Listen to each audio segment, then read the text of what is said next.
Hello, everyone. Hi, we Mel. Hello, hi. We're using a nice bit of new software.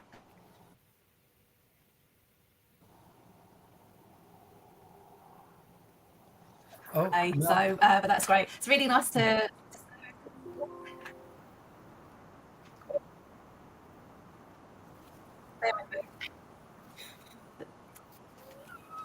Oh, there you go. Sorry about that. We can see you. We can we can see you, but can't hear you. Well, there you are. You're No, back. do you know what? We did a session the other day about technology, and everything just went wrong. So, and it's like when you start That's what using it's there something for. new, I know, and then it really shows you up, doesn't it? Because I feel like an older person that doesn't really know what they're doing. But anyway, it's nice to see you both. It's been a while, and since we last saw each other, we had the election, I think, a few weeks afterwards, didn't we? So there's been a lot going on, and I feel like there's going to be a lot going on in. Is it the October? Is it the budget's coming up towards the end of October, isn't it? October 30th. Yeah, Yeah. So you're both refreshed. I know you've both had holidays, haven't you? it was very All good. good. Nice to have. Good. So who's Joe? Did you want to bring the slides up? Who's actually starting off today? I'm So, kicking off. I've got a few yeah, mobility see you points, and then again. Okay, So I'm busy hopeful. in mobility, is it, Lee? great. We can see them. Excellent. Okay, I'll come off camera. Thanks a lot, Lee. Okay, no problem. Cheers, Mel. Thanks, Mel. And just on a slide one, Joe, if you don't mind. Fantastic. So, good afternoon, everyone. Thanks for joining. We've got a couple of slides on global mobility before we move over to Joe. And I just want to first talk about since we've had an election now, we've got a Labour government. One of the things affecting globally mobile employees, and that's the abolition of the non-domicile rules. Now, a little bit of history. You may recall that Labour have always had this, or for 3 or 4 years, I think, in their manifesto and their plans to abolish the non-domicile regime. Now, for those who are not familiar, you've probably read about it in the press, but it's the regime which allows some people to benefit from a beneficial tax treatment on income and gains where they are domiciled outside of the UK. Lots of tests for domicile, but typically people who are born overseas and born to foreign parents would generally be non-domiciled. So those people were able to take advantage of a beneficial tax regime in the UK. Now, Labour said they'd abolish it. So the Conservatives, before they left office, got in there first and says they will also abolish it, but they would replace it with a new regime called the Foreign Income and Gains regime. And they put out a paper which set out how that would operate. So now Labour are in power, fast forward, and essentially they are doing the same thing. They're obviously still signed up to abolishing the non-domicile regime, and they've adopted some of the Conservative plans with regards to introducing a replacement regime which will kick in from 6th of April next year, 2025.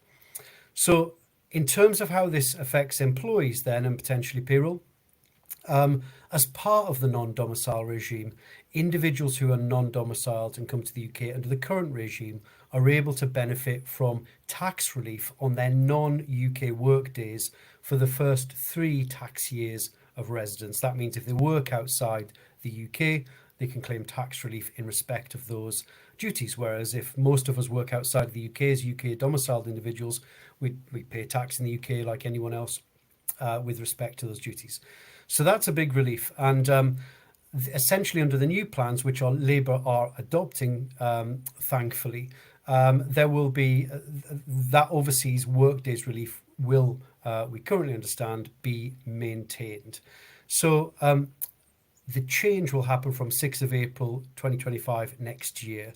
We do not know yet the details of the overseas work days relief. I have had some questions through from various employers wondering if the relief will be extended to 4 years. Now, this is because the foreign income and gains regime refers to a 4-year period.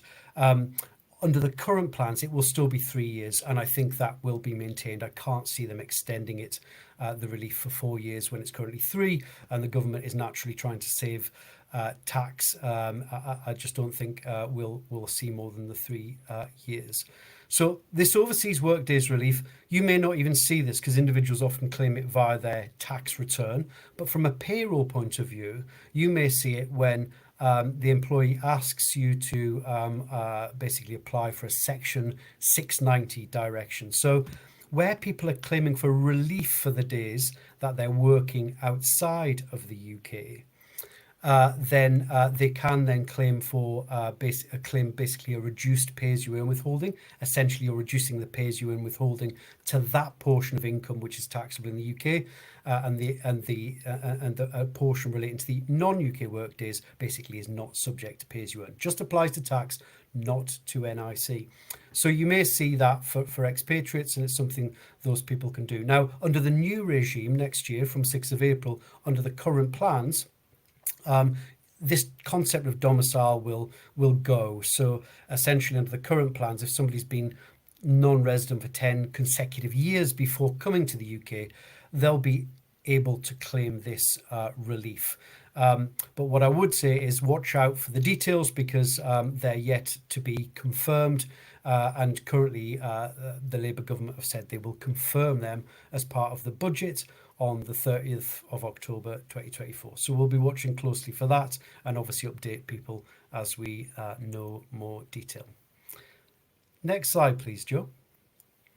So a second thing I want to mention, since we've last spoken, HMRC have been revamping their EU social security forms to try and make them more user friendly, and they've put them online too. When you're applying to have people remain in the UK NIC system because they're being posted to an EU country, or they're working across 2 or more European countries, then it's this new suite of forms that you would go to. So one addition to that suite of forms is this form 8454, and I just wanted to highlight it to people because it may apply in some scenarios. So you may have situations where somebody is an EU national, normally is resident in the EU, but has come to work in the UK and is subject to national insurance, is on the UK payroll. Now, you may have a situation where that person needs to access healthcare in their home country within the EU. You know, an example of that might be somebody who is currently employed in the UK, is paying national insurance, is on the payroll as normal, but they have to return to Germany because they're on maternity leave, and they're going to return to their home in Germany to see through term and have their baby in Germany, and then perhaps return to the UK. So during that period, that person will need to access the German healthcare system. Without the proper documentation, Form S1, that person will have problems and probably will be denied access to the German healthcare system, because the Germans will say, well, you're paying UK national insurance, so you can't access the German healthcare system. So this form is designed for EU nationals who are going back to their home country, who want to access the healthcare system in their home country, but they're paying national insurance here. So I have included a link to the new form. It was just put online on the 31st of July. It seems to all be working normally.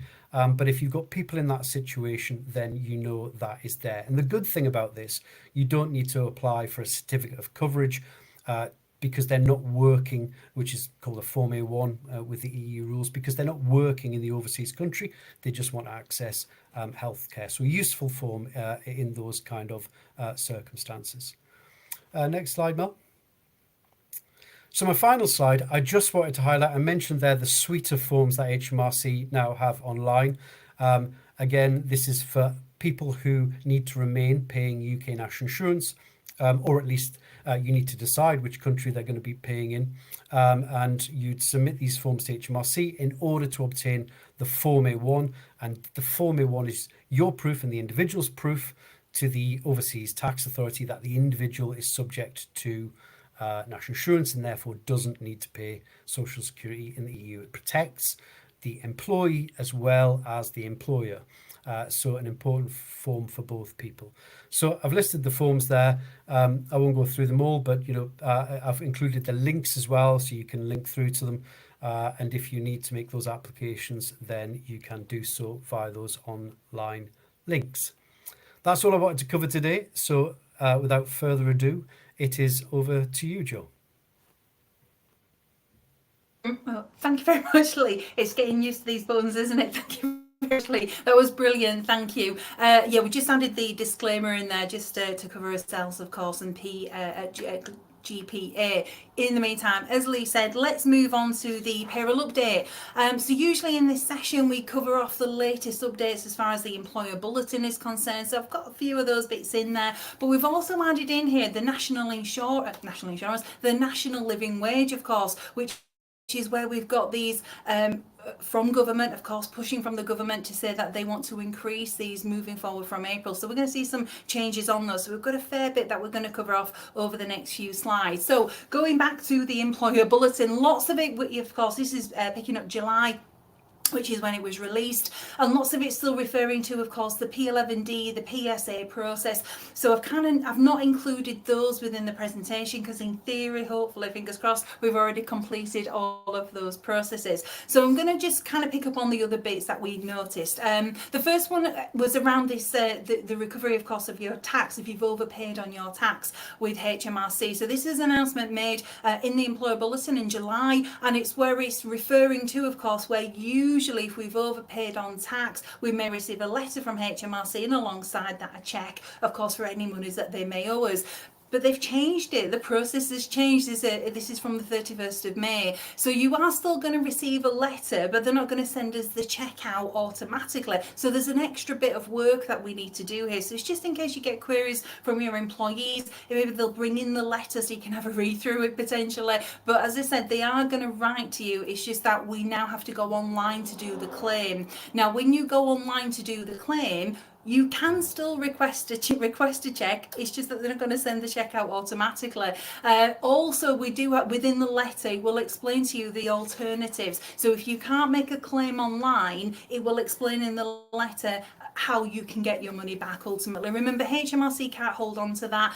They've got to pay us the money back if we've overpaid on our tax. It's just they're changing the way they're doing this. So again, very much pushing us online. Suspect, of course, you will be able to add in your bank details there and to get the recovery back straight through into your bank account. But just a heads up if you to make you aware of that change. The other one they've mentioned to us is about the off-payroll working rule. Now, of course, they're seeing this really from that payroll point of view, and it is where, of course, maybe it's not us, maybe it's our colleagues who are completing that assessment. Maybe we are using CEST, of course, to check employment status for tax. But it's the fact of if the results are inside the rules, isn't it? And this is what it's reminding us about, really, this particular area. So off payroll working, we've sometimes referred to this as IR35. That IR35 is still there. And just to kind of talk about I suppose the difference between the two, it's really to do with who's completing this assessment, who's responsible for that. So this situation, and off payroll working, is where we have somebody like me. I'll probably use myself as a prime example here. So this is where I'm a consultant and I'm a trainer, a contractor, if you like. So I'll go out and help a client with their particular payroll needs, whatever they may be. And that's where before 2017, before all of this came on board, ultimately, me as a PSC, a personal service company, this is where I've got my own limited company and I'm selling my own personal services to my clients.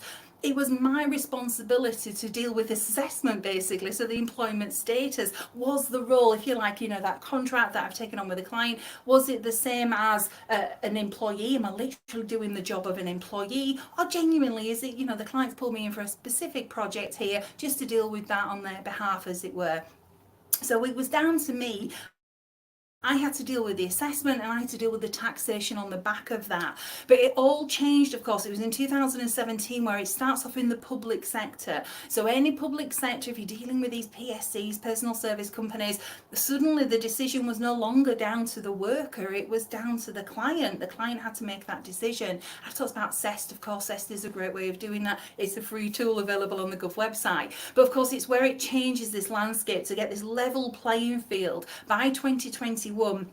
we're kind of just starting to come out of lockdown. They're just starting to see a light at the end of the tunnel.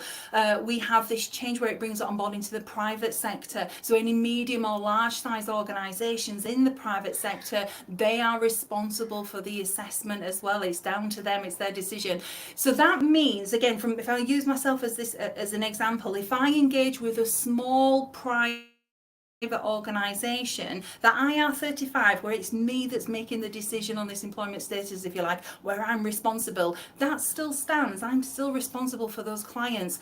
But if I work in and I engage with a medium or a large size private organisation, or of course public sector, then suddenly it's out of my hands and it's down to the client. So a very high level, that's kind of the difference between the two and those two terms. So this reminder in the employer bulletin is really, the private sector is those medium large organisations where you're responsible for the employment status ultimately, and it's what happens if we find that somebody's inside the rules. It's where we identify they're what we call a deemed employee. Well, if we're a deemed employee, then unfortunately the deemed employer must put that deemed employee on their own payroll. We put them on our own PAYE scheme. And you can do this, you can put it onto your own. If you've got one up and running, you can add them into the group, as it were. If you wanted to do, you can create a separate one, and HMRC is still saying that if you wanted to set up a separate PAYE. As far as that setup's concerned, it's really thinking about your software, how many personal service companies, PSCs, these deemed employees, how many are we actually dealing with. That's probably a good gauge to make you make a decision on whether or not you need potentially a separate PAYE. So that's the conclusion ultimately. If we have a deemed employee who is of course inside the rules and we are a deemed employer, we've got to put them on our own payroll. So once we do that, what's happening from there? Well, as far as the off-payroll working rules are concerned, not only are we dealing with this assessment, but we've got to deal with this taxation as well. It's the withholding of tax. So in essence, what's happening is, and this is really quite unusual, before 2017, we were probably payroll never dealing with these contractors before. Now suddenly we are. Because they're invoices that are coming through, which might not even, be coming into payroll, they could be going into our colleagues in finance, but some way, shape or form, that assessment and all of that information needs to come into the payroll function, because we've got to put that deemed employee on the payroll, because we're going to deduct or withhold tax and national insurance. We're going to send that data across to HMRC and of course pay it along with our remittance by the 22nd of the month, as we do each time. So that's what we need to deal with. There's a couple of things to bear in mind with this. So first of all, although you may get an invoice from the worker because it's one limited company, if you like, to another limited company, we need more information about the worker because it's them that's going on the PAYE. So it's worthwhile maybe using the starter checklist. Maybe you've got your own internal new starter forms that people need to complete, but you need the information about the worker, about the PSC. We put all of that information onto the payroll, potentially choosing a tax code which is based on whichever statement they've chosen. Again, depends on the situation. You've also got the national insurance. Use that the same as what we do with our ordinary employees, really probably based on their age. The other thing that we need to do, and you may have seen this in your payroll software, is this off-payroll worker indicator. Now, I suppose there's a view on two sides to this. Is number one, ticking the box if it's a deemed employee. For all of those things that we've covered in that situation, we need to tick the box. Also, the opposite to this is don't tick the box if they're not a deemed employee, because this is what HMRC is starting to pick up on now, of course, several years down the line. So it's just a reminder about what we need to do in the payroll software. So our job is ultimately putting this deemed employee onto the payroll and withholding, taking tax and national insurance, paying that across to HMRC. Once we've ticked this box, in theory, HMRC should not send us an SL1, and that's the student loan deduction, isn't it? Same with the PGL.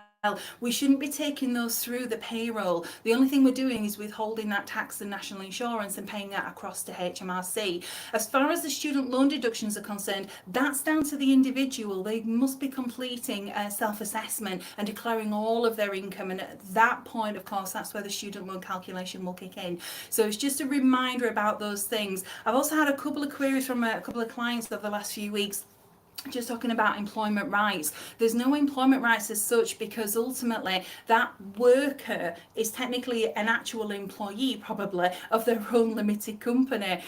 So although they'll be a director, they will have employment rights within that limited company, and that's where they sit. So it's just a reminder about a few of those things, if that helps. Okay, let's move on then. The next big one has been, of course, the salary advances. This has been a hot topic, really, hasn't it, for a couple years, I think now. Mel has had several discussions about these third parties where your employees can download, if you like, or draw down part of their salary that they've earned technically, and they're taking it before payday. So quite a few companies have been doing this for a number of years, of course. Lots of employers did it themselves. It's just an advance of salary, really, isn't it? But this is where the legislation has been slightly changed. So as far as, just to give you that overview, as far as RTI is concerned, real-time information, and we dig into those two submissions, really, the FPS and the EPS. So as far as the FPS is concerned, the rules are when we pay somebody, we've got to tell HMRC about it. Okay, quite high level. So then there's been this kind of question mark, really, about these salary advances, because technically you're paying salary to somebody before payday. So technically we should have been sending an FPS to tell HMRC about it. Now, some people would have maybe called that a loan, in which case, of course, it's not required, but technically we should have been submitting, of course, the RTI information. So this is where they've updated the secondary legislation to tie in, of course, to this popularity of employees being able to kind of draw down part of their salary before payday. And that's the change that's come on board. Okay, so they backdated this through to, I think it is the 6th of April. Yes, it is. It's on the next slide, the 6th of April. But basically it allows us, whether you are using a third party, whether you are doing this yourselves, the good news is we only send one RTI data, in theory, one FPS for each pay period. Okay, so that's good news. Is just relaxing that secondary legislation and the requirement to send those submissions. Still, I suppose, a big debate on whether or not these are good schemes to have. You know, there's the kind of views, I think, from both sides. That view of, yes, you've earned your money and why shouldn't you have it? The second view of, but how are you going to pay your bills at the end of the month? There is also, of course, a discussion about the amount of work that potentially this creates for the payroll team, because, of course, it's submitting, certainly where it's timesheet data, how much have they worked so far, working out a percentage of what they can take, and then, of course, getting that information back from the provider if you're using a third party, and then taking that money, of course, from their net pay and what they're going to be left with. So there's extra work as far as payroll is concerned around this, but again, kind of comes back to whether or not you want to offer this to your employees. Personally, I kind of go with the view of, you sign a contract and you say, well, your payday's on the 25th of each month or whatever it is. That's what you agree to, isn't it? But some people are trying to relax this to, of course, relax and to ease as far as the payments are concerned, or to have a bit more of a cash flow for employees. So anyway, a bit more of T's and C's as far as those changes are concerned, but ultimately good news is, certainly from the start of this tax year, if you do offer any form of advance, don't worry about it now. You can send the final of the FPS, the full payment submission, on payday, if you like, or on or before payday, the way we normally do. So good news all round. Finally, moving on to, of course, a little bit extra, not really noted in the employer bulletin this time, but of course we have had them over the last few months. December really explaining to us about the what I call it, naming and shaming, of course, the educational bulletins, how HMRC complete their investigations now, where, you know, previously was always very much seemed to be around, you know, timesheet workers, people who are paid for hours work, that kind of thing, and they seem to have gone through that process, and it was kind of back end of 2022 where they changed their approach, if you like. It seems to be now more about regions. We've had about 10 different regions here. I think the last one is the last one is back in February, and that was Liverpool, and it's where HMRC are basically contacting employers to remind them of their duties as far as national minimum wage rules are concerned, offering them help. Do you need us to come in? Do you need us to help with anything? And then on the back of all of that, it's then contacting the workers and HMRC explaining, are you being paid at least national minimum wage rules? So there's a real kind of fear factor coming in on board here. So what we thought we'd do is kind of describe a little introduction into, you know, what is national minimum wage, national living wage, slight difference between the two, and of course the big change coming on board expected next year. So as far as national minimum wage is concerned, it's now 25 years old. It was introduced way back in April 1999. And of course, it was just £3.60 an hour. How much things have changed over that time? But it was £3.60 an hour. And it's believed that 1.9 million people were being paid less than this. It's crazy, isn't it? So you can see how it's changed and how it has been a good thing for workers. But then, of course, we had this further change, didn't we? So this is where the national living wage comes in. And this is introduced 8 years ago in April 2016. And it's where it's looking at workers that are 25 years and above. And we start to have these brackets again, haven't we? All these different age groups as far as the minimum is concerned. So for over 25-year-olds at that time in 2016, it was £7.20, that's it, per hour. But then they made a change, of course, and in April 2021, they said the national living wage was available to 23-year-olds and above at that point.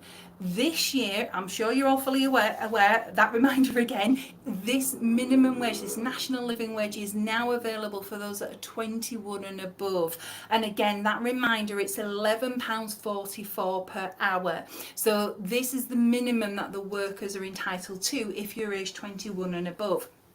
So just to kind of give you a bit of a landscape on this, I've just kind of broken this down further, just so you can see that further change coming on board. So if you were 23 and above, of course, in April, you got the national living wage, it's £11.44. And that meant, of course, if that's what you were receiving just up to that point, then it's the 9.8% increase. So a big jump there. But you can see now as we move through these different bands, those percentages are getting higher and higher, aren't they? So of course, where we are at the moment, where this is also available for 21-year-olds and above, that was a big 12.4% increase. So on the back of this, you've got several things you need to bear in mind. Yes, it is an hourly rate, so therefore you're timesing that by each hour they're working, each worker, of course, timesing that by 52, timesing that by, of course, the number of hours that they're working per week. So it does quickly escalate. On top of that, you've also got the employer's national insurance, 13.8%. On top of that, you might be paying into the apprenticeship levy, that's 0.5%. On top of that, you've got pension, a minimum of 3% from the employer. So this increase going up there, even if it is the 9.8%, it's all the other stuff that's going on behind that as well. So as a business and the cash flow, of course, trying to keep that together, which is quite key to while we're going through the next few slides. The next thing to bear in mind, and this is really one that kind of trips up a lot of companies, is what's included in this. And it's timed work, isn't it? Yes, it's timed work, but under national minimum wage rules. So that includes things like training, travelling in the performance of your duties. So all of these hours are included in this calculation, and this is where it can get a bit complicated, because you could have something noted in the contract which potentially payroll maybe never see, but suddenly that whatever is worded in the contract, we'd like you to wear a black pair of trousers or a black pair of shoes. We've seen this, of course, in the naming and shaming process over the last few years. Suddenly that employee receiving £11.44 per hour is now below national minimum wage. And these are the things that are catching businesses out, unfortunately. So we just wanted to give you a bit of a heads up, really, because they're gonna change this further. We're expecting this to come in April 2025. So for the first time, the Low Pay Commission, who are the ones who's kind of monitoring as far as minimum wage is concerned, what it needs to go up to. And they'll go through several, things. They'll go through think tank meetings with different stakeholders involved in that. They will take on board things like benefits, who's applying for benefits, what income people receive, and the impact on businesses, on employers. So they do factor in quite a few different areas. But the one thing that has to come across from the current government, and there's been a huge argument about age discrimination, is the fact that this shouldn't be based on age. We should ultimately, if you're an adult, you should be entitled to the national living wage. So that's what's now being pushed forward from the Department for Business and Trade, the Secretary of State there. So this is the national minimum wage or national living wage now being available for 18-year-olds and above. So this is what they're aiming towards for April 2025. The other thing to bear in mind, therefore, is what's the amount going to be. So we know they're going to increase or reduce the age, so it's available to adults. The next thing will be, of course, what will be the rate will be. Well, there's already prediction in play, and they're kind of aiming for, and they've been doing this since 2016, which is where they find this kind of 2/3 medium is what they're trying to aim for. But they will also now factor in things like the cost of living. So that's going to be an impact in their conclusion, of course, on what they'll provide to the government and what they'll suggest to the government. So a couple of things to bear in mind. We're expecting the commissioners to get together in October. Lee has already said, we've noted it again on the slides here, it's the 30th of October is the budget from the Labour government, from the government. At the moment, the estimated value is anything between £11.65 and £12.18. That means we've got a central point of around £11.89. Now, if I go back a year ago, and I know times have changed, but if we go back a year ago, I think we had the highest point at £11.43. And of course, as we know, it eventually comes in slightly higher at £11.44. So I'd use that as a gauge if you are trying to plan towards, and he's being proactive working in payroll, but if you're trying to do your costings on this, look at anybody who's over 18. I'd be looking at around £12.18, maybe £12.20 as the kind of worst case scenario. Remember the other things that we factored in, the employer's national insurance, the pension, etc., and the knock-on effect that's going to have on the business come April. Okay, so just a little heads up as far as national living wage is concerned. And that's me, Mel. I think we've done all right there. 1:30. I think we're about time. I think you've done very well, actually. That was really good timing. So I just want to say thank you, Joe and Lee. I know it's always throws you a bit with new technology. I know I was a little bit nervous, but we did it in the end. It worked. It did work. So we'll be seeing each other again in a month's time. I suppose towards the end of October, after the budget, I feel like we're going to have a lot to talk about, aren't we? So our November session will be a lot, or there'll be a lot going on, I would imagine. I think a budget special is called for, Mel, perhaps. I think we're going to put in a budget special. So yes. So thank you so much. Thank you to everyone that's joined us today. And then I will see you both soon. So thank you.